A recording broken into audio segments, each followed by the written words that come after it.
불자님, 오늘 밤도 그 사람 때문에 잠 못 이루고 뒤척이셨습니까? 분명히 다짐했을 겁니다.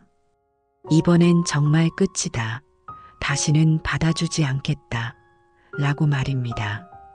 하지만 그 사람의 연락 한 통에 미안하다는 그 가벼운 사과 한마디에 또다시 마음이 약해져 스스로 세운 벽을 허물고 말았습니다. 지금 그대의 가슴속을 들여다보십시오. 상처받아 골마 터진 자리가 아물기도 전에 또다시 같은 자리를 찔리는 고통. 그런데도 그대는 이렇게 생각하며 버티고 있습니다. 내가 조금만 더 참으면 변하겠지. 내가 아니면 저 사람을 누가 감당하겠어. 그래도 정이 있는데 어떻게 매정하게 잘라내나. 부디 착각하지 마십시오. 그것은 자비가 아닙니다. 그것은 사랑도 아니며 인내도 아닙니다. 부처님께서는 단호하게 말씀하셨습니다. 썩은 동아줄을 잡고 있는 것은 인내가 아니라 추락을 기다리는 어리석음이다. 많은 사람들이 착하게 살면 복이 온다고 믿습니다. 그래서 악연인 줄 알면서도 내 영혼을 갉아먹는 사람인 줄 알면서도 착한 사람으로 남기 위해 꾸역꾸역 그 관계를 이어갑니다. 하지만 들어보십시오. 상대방이 독을 품은 뱀인 줄 알면서도 품에 안고 있는 것은 그 뱀에게 자비를 베푸는 것이 아니라 그대가 그대 자신을 죽이는 살생을 저지르는 것과 같습니다. 나를 죽이면서까지 남을 돕는 것, 불교에서는 그것을 결코 공덕이라 부르지 않습니다. 그것은 지혜 없는 맹목일 뿐입니다. 오늘 이 시간 우리는 부처님의 서슬퍼런 지혜의 칼을 빌려 그대의 발목을 잡고 있는 그 질긴 악연의 고리를 끊어낼 것입니다.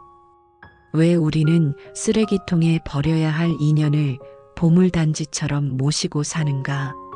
어떻게 하면 죄책감 없이 아주 우아하고 단호하게 선을 그을 수 있는가? 오늘 들려드릴 이야기는 그대의 뼈를 때리고 그동안 꽉 막혀있던 가슴을 시원하게 뚫어줄 것입니다. 상처받은 사람을 다시 품는 것이 왜 스스로 독을 마시는 행위인지 지금부터 부처님의 말씀을 통해 깨닫게 될 것입니다. 밑 빠진 독에 물 붓기보다 더 무서운 것은 독이 든 독에 물을 붓는 것입니다. 옛날 인도의 한 마을에 사람 좋기로 소문난 한 남자가 살았습니다. 그는 마을 사람들의 부탁을 거절하는 법이 없었고 누가 와서 욕을 하고 해코지를 해도 허허 웃으며 넘겼습니다. 사람들은 그를 살아있는 보살이라 칭송했습니다. 어느 날 이 남자가 아주 귀한 황금 항아리를 하나 얻게 되었습니다. 그는 너무나 기쁜 나머지 그 항아리에 가장 맑은 물을 담아 부처님께 공양하려 했습니다. 그런데 문제가 하나 있었습니다. 그 항아리는 예전에 독약을 담아두었던 항아리였습니다. 남자는 생각했습니다. 아무리 독을 담았던 그릇이라도 깨끗한 물로 씻고 또 씻으면 괜찮겠지. 무엇보다 이 항아리는 겉보기에 너무나 아름다운 황금이지 않은가. 그는 며칠 밤낮으로 항아리를 씻었습니다. 10번, 100번, 1000번. 마침내 항아리에서는 아무런 냄새도 나지 않았습니다. 남자는 자신 있게 맑은 물을 담아 부처님께 가져갔습니다. 부처님, 제가 정성을 다해 씻은 그릇에 담아온 생명수입니다. 부디 받아주십시오. 부처님은 그 물을 받지 않으셨습니다. 그리고 조용히 하지만 천둥 같은 목소리로 물으셨습니다. 그대는 겉을 씻었는가 아니면 그릇에 스며든 성질을 씻었는가? 남자가 우물쭈물하는 사이 부처님은 옆에 있던 시든 풀 위에 그 물을 한 방울 떨어뜨렸습니다. 그러자 순식간에 풀이 검게 타들어가며 죽어버렸습니다. 부처님께서 말씀하셨습니다. 보아라. 겉은 번지르르한 황금일지 모르나 그 안에는 이미 도끼가 스며들어 있다. 그대가 아무리 맑은 물을 쏟아부어도 이 그릇에 닿는 순간 그 물은 맹독으로 변하고 만다. 이것은 그대의 정성이 부족해서가 아니다. 애초에 담지 말아야 할 그릇에 물을 담은 그대의 어리석음 때문이다. 그대여, 이 이야기가 남의 이야기처럼 들리십니까? 그대가 지금 붙잡고 있는 그 사람이 바로 이 독이 스며든 황금 항아리입니다. 그 사람은 겉보기에 멀쩡해 보일 수도 있습니다. 가끔은 그대에게 황금처럼 반짝이는 추억을 주었을지도 모릅니다. 그래서 그대는 생각합니다. 내가 더 잘해주면 괜찮아질 거야. 내가 더 참으면 저 사람도 변할 거야. 하지만 보십시오. 그대가 용서라는 맑은 물을 부을 때마다 그 물은 무엇으로 변했습니까? 감사는커녕 당연한 권리라는 독으로 변하지 않았습니까? 그대의 배려는 만만함이라는 독으로, 그대의 인내는 무시라는 독으로 변해서 돌아오지 않았습니까? 독이 든 그릇은 씻어서 쓰는 것이 아닙니다. 깨트려 버리거나 멀리 던져버려야 하는 것입니다. 그것이 그릇을 미워하는 것이 아니라 그대 자신을 지키는 유일한 길입니다. 하지만 여전히 많은 분들이 이렇게 반문합니다. 스님, 그래도 사람은 고쳐 쓰는 거라던데 제가 포기하면 저 사람은 어떡합니까? 자, 여기에 대해 부처님은 진흙에 빠진 소 이야기를 통해 더욱 충격적인 답을 주십니다. 그대가 상대를 돕는다고 믿었던 행동이 사실은 상대를 더 깊은 진흙탕으로 밀어넣고 있었다면 믿으시겠습니까? 부처님께서 제자들과 함께 길을 걷고 계실 때였습니다. 한 농부가 늪처럼 깊은 진흙탕에 빠진 소를 구하려고 안간힘을 쓰고 있었습니다. 소는 겁에 질려 뒷발질을 해대고 있었고 농부는 온몸이 진흙투성이가 된 채 소의 다리를 붙잡고 함께 진흙 속으로 빨려 들어가고 있었습니다. 제자들이 급히 달려가 밧줄을 던져 농부를 겨우 끌어냈습니다. 농부는 숨을 헐떡이며 말했습니다. 부처님, 제가 나쁜 마음을 먹은 게 아닙니다. 저 불쌍한 소가 죽어가는 걸 참아 볼 수 없어서 구해주려던 것뿐입니다. 그런데 왜 제가 죽을 뻔했습니까? 부처님은 진흙 범벅이 된 농부를 보며 이렇게 말씀하셨습니다. 그대의 마음은 가상하다. 하지만 방법이 틀렸다. 소는 이미 이성을 잃고 허우적거리고 있었다. 그런 상태의 소를 구하겠다고 맨몸으로 뛰어든 것은 자비가 아니라 동반 자살이나 다름없다. 진흙에 빠진 소를 구하려면 그대가 먼저 단단한 땅 위에 두 발을 딛고 서야 한다. 그리고 밧줄을 던지거나 긴 막대기를 써야지. 끌어안고 뒹굴어서는 둘 다 죽을 뿐이다. 그대여, 혹시 지금 뜨끔하지 않으셨습니까? 그대가 놓지 못하는 그 사람이 바로 이 이성을 잃고 발버둥 치는 소와 같습니다. 그 사람은 자신의 불행을 감당하지 못해 주변 사람들에게 뒷발질을 해댑니다. 가시돋친 말로 상처를 주고 감정 쓰레기를 쏟아내고 금전적인 문제를 일으킵니다. 그런데 그대는 그 뒷발질을 온몸으로 받아내며 이렇게 생각합니다. 내가 안아주면 진정하겠지. 내가 이해해주면 언젠가 고마워하겠지. 착각하지 마십시오.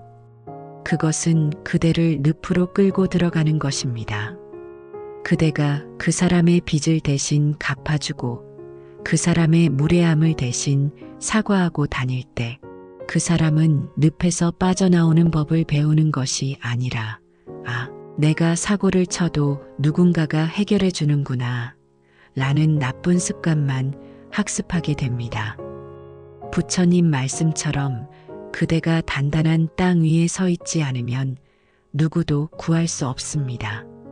물에 빠진 사람을 구하려면 튜브를 던져줘야지 수영도 못하면서 같이 뛰어드는 건 사랑이 아닙니다.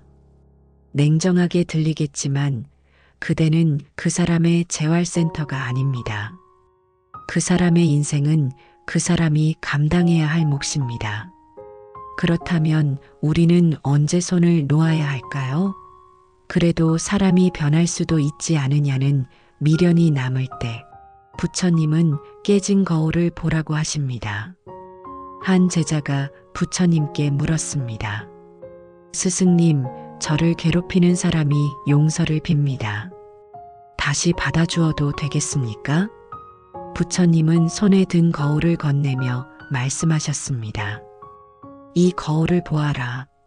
무엇이 보이느냐? 제 얼굴이 보입니다. 하지만 거울에 얼룩이 묻어 흐릿합니다. 그럼 닦아라. 제자가 옷소매로 거울을 닦자 다시 얼굴이 선명해졌습니다. 사람의 잘못은 이 얼룩과 같다. 실수는 누구나 한다. 얼룩이 묻으면 닦아주면 그만이다. 진심으로 뉘우치고 행동을 고치는 사람은 매일 거울을 닦는 사람이다. 하지만 부처님은 이어서 바닥에 떨어져 금이 쩍하고 갈라진 거울을 가리키셨습니다. 하지만 보아라. 저 거울은 어떠하냐? 금이 가서 제 얼굴이 일그러져 보입니다. 닦아보아라. 제자가 아무리 열심히 문질러도 금이 간 거울은 붙지 않았습니다. 오히려 닦으려던 제자의 손가락만 날카로운 유리 조각에 베어 피가 났습니다. 부처님께서 말씀하셨습니다. 얼룩은 닦으면 되지만 깨진 것은 다시 붙일 수 없다. 깨진 거울을 억지로 붙들고 닦으려 하지 마라. 그대의 손만 베일 뿐이다. 그대여, 지금 그대가 곁에 둔 그 사람은 얼룩이 묻은 거울입니까? 아니면 깨진 거울입니까? 이 둘을 구분하는 방법은 아주 간단합니다. 얼룩이 묻은 사람은 그대가 기분 나쁘다고 말하면 놀라서 얼룩을 닦습니다. 즉, 행동을 고칩니다. 하지만 깨진 사람은 다릅니다. 그대가 아프다고 말해도 내가 예민해서 그래. 너 때문에 내가 이렇게 된 거야 라며 오히려 그 깨진 날카로운 면으로 그대를 더 깊이 찌릅니다. 한 번은 실수입니다. 두 번은 우연일 수 있습니다. 하지만 세 번 반복되면 그것은 선택이고 본성입니다. 깨진 거울에 제발 그대의 귀한 손을 대지 마십시오. 피를 흘리면서 내가 피를 닦아주면 거울이 붓겠지라고 기대하지 마십시오. 그것은 희생이 아닙니다. 소중한 그대 자신에 대한 학대입니다. 자, 이제 우리는 마지막 관문 앞에 섰습니다. 그 사람이 나쁜 건 알겠는데 왜 나는 떠나지 못할까? 이 질문에 대한 부처님의 답은 명쾌합니다. 그것은 사랑이 아니라 익숙함에 대한 집착이자 변화에 대한 두려움입니다. 부처님께서 한 마을을 지나실 때 말라 비틀어진 우물 옆에서 10년째 두레박을 던지고 있는 한 남자를 보았습니다. 두레박이 바닥에 닿으면 턱하고 흙먼지 일어나는 소리만 들릴 뿐 물은 한 방울도 올라오지 않았습니다. 부처님이 물으셨습니다. 그대는 왜 물이 없는 곳에서 헛수고를 하고 있는가? 남자가 울먹이며 대답했습니다. 부처님, 이곳은 제 아버지 때부터 물을 길어먹던 우물입니다. 예전에는 맑은 물이 콸콸 쏟아졌습니다.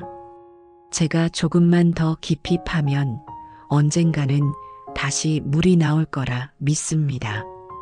부처님은 고개를 저으며 탄식하셨습니다.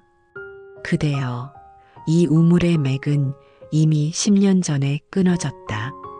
그대가 흘린 눈물로 땅을 적실 수는 있어도 마른 샘을 다시 터뜨릴 수는 없다. 저 산 너머에 새로운 강물이 흐르는데 왜 여기서 목이 말라 죽어가고 있는가? 남자가 고개를 떨구며 말했습니다. 저 산 너머는 가본 적이 없습니다. 거기가 더 메마른 곳이면 어떡합니까? 차라리 목마르더라도 여기가 마음은 편합니다. 그대여, 혹시 이 남자의 모습이 거울 속 내 모습 같지 않습니까? 우리가 만난 세월이 얼만데 내가 저 사람한테 쏟아부은 돈과 시간이 얼만데. 이것을 불교에서는 집착, 즉 고통이라고 합니다. 그대가 그 관계를 놓지 못하는 이유는 앞으로 행복할 것이라는 희망 때문이 아닙니다. 과거에 투자한 그대의 노력이 아까워서, 그리고 혼자가 되는 낯선 두려움이 싫어서 이미 말라버린 우물 바닥을 긁고 있는 것입니다. 기억하십시오. 물이 나오지 않는 우물은 더 이상 우물이 아닙니다. 그냥 구덩이일 뿐입니다. 그 구덩이 옆을 지키고 앉아 굶어 죽는 것을 의리라고 착각하지 마십시오. 그것은 그대의 인생에 대한 직무유기입니다. 과감하게 두레박을 던져버리고 산을 넘으십시오. 처음엔 낯설고 두렵겠지만 산 너머엔 반드시 새로운 물줄기가 흐르고 있습니다. 그대가 빈손이 되어야 비로소 새 물을 담을 수 있는 법입니다. 마지막으로 내가 이기적인 건 아닐까 하며 죄책감을 갖는 분들에게 부처님의 빈 그릇 가르침을 전합니다. 어떤 빵집 주인이 있었습니다. 그는 너무나 착해서 배고픈 사람들이 오면 돈도 받지 않고 빵을 다 나눠주었습니다. 정작 자신은 빵 부스러기조차 먹지 못해 피골이 상접했습니다. 결국 빵집 주인은 굶어 쓰러져 죽었고 빵집 문은 닫혔습니다. 그 뒤로 마을의 배고픈 사람들은 영영 빵을 얻어먹을 수 없게 되었습니다. 부처님께서 말씀하셨습니다. 자신의 그릇을 먼저 채우지 않고 남에게 퍼주는 것은 자비가 아니다. 그것은 잠시 후 모두가 함께 굶어 죽는 길이다. 그대여, 나를 먼저 챙기는 것은 이기적인 것이 아닙니다. 그대가 건강해야 가족도 챙기고 친구도 돕습니다. 그대의 마음밭이 평화로워야 남에게 웃어줄 여유도 생깁니다. 지금 그대의 그릇을 보십시오. 상처 주는 사람들에게 감정을 다 퍼주느라 바닥이 쩍쩍 갈라져 있지 않습니까? 이제 가게 문을 잠시 닫으십시오. 그리고 그대 자신에게 가장 맛있는 빵을 먼저 먹이십시오. 나는 나를 먼저 살리겠다. 이것이 진정한 자비의 시작입니다. 오늘 우리는 부처님의 지혜를 통해 독이 되는 인연을 정리하는 법을 배웠습니다. 첫째, 황금 항아리에 속지 마십시오. 겉모습이 아무리 화려해도 독을 품은 본성은 씻겨지지 않습니다. 둘째, 진흙탕에 같이 뛰어들지 마십시오. 깨진 거울을 억지로 붙이려다 그대의 손만 베일 뿐입니다. 셋째, 마른 우물을 떠나십시오. 과거의 정 때문에 목말라 죽지 말고 새로운 샘을 찾아 떠날 용기를 내십시오. 부처님께서 마지막으로 남기신 말씀이 있습니다. 무소의 뿔처럼 혼자서 가라.